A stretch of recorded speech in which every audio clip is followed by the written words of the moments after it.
북한 어선에 우리 동해가 무방비로 뚫렸다는 것에 여야는 너나 할 것 없이 우려를 표했습니다. 민주당은 입이 10개라도 할 말이 없다고 했고 한국당은 남북 군사합의 폐기와 국방부 장관 즉각 경질을 요구했습니다. 취재기자 연결해서 알아보겠습니다. 조은지 기자. 네, 국회입니다. 네, 각 정당들의 비판 수위는 좀 다른 것 같습니다. 어떤 입장들입니까? 네, 아무래도 우리 안보에 심각한 적신호가 켜졌다고 보고 다들 한 목소리로 비판을 하고 있습니다.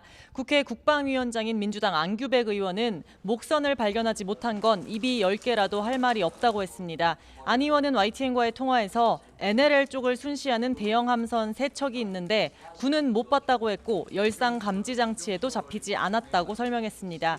배가 파도보다 낮은 작은 목선이라 반사경이 일어나면 구분하기 힘들다면서도 아쉬움과 우려를 표했는데요. 안 의원은 그저께 합참 작전본부장에게 초기 발견 상황을 보고받았다면서 하지만 언론에 나온 것과 달리 목선이 항구에 정박했다는 얘기는 듣지 못했다고 덧붙였습니다. 한국당은 대한민국 안보를 군이 아닌 어민이 지키는 거냐며 남북 군사합의 즉각 폐기와 국방부 장관 경질을 요구했습니다. 국회 국방위원회 한국당 간사인 백승주 의원은 NLL 북방 지역에서 조업하는 북한 어선이 평소보다 늘어나 우리 군도 초계기 출격을 늘리고 해상 작전 헬기를 투입했는데도 북한 목선을 발견하지 못했다고 지적했습니다. 백 의원은 북한 어선이 아무런 제지 없이 방파제에 정박하고 육지에 올라와 우리 주민과 대화까지 나눴다면서 만약 고도로 훈련된 무장병력이 목선을 타고 침투했다면 우리 군은 속수무책으로 당했을 게 분명하다고 우려했습니다.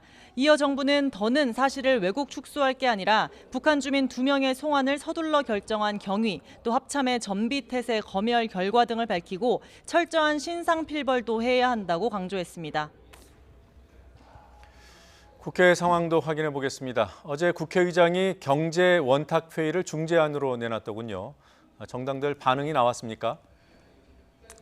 네, 문희상 국회의장이 어제 3당 원내대표들에게 경제 원탁회의라는 중재안을 냈는데 각 당의 경제통 의원들 또 민간 경제 전문가들이 둘러앉아 현재 경제 상황을 토론하고 해법을 모색하는 자리를 만들자고 제의했습니다. 민주당 이인영 원내대표는 한국당이 얘기했던 국가 부채나 경제 실정 프레임과는 무관한 제안으로 보고 구별해서 심사숙고하고 있다고 대답했습니다. 이 원내대표는 오전 관훈클럽 토론회에서 경제청문회는 야당의 프레임 공세라고 일축하면서 국회 정상화의 조건이나 타협 대상이 아니라고 했는데 원탁회의에 대해서는 한결 부드러운 분위기입니다. 청문회를 주장했던 한국당 나경원 원내대표 역시 시기나 형식, 방법은 상관없고 어쨌든 경제 문제를 짚고 넘어가야 한다고 긍정적인 뜻을 내놨습니다. 나 원내대표는 정책의원총회에서 추경은 경기 부양에 아무런 효과가 없는 게 알려졌다면서 경제 파탄의 책임을 야당 탓으로 뒤집어 씌우겠다는 태도 이전에 경제 문제를 따지자고 주장했습니다. 바른미래당 오신환 원내대표는 한국당이 명분을 주면 국회에 참여하겠다는데 집권당이 걷어차는 속내가 뭐냐고 답답한 심정을 호소했습니다.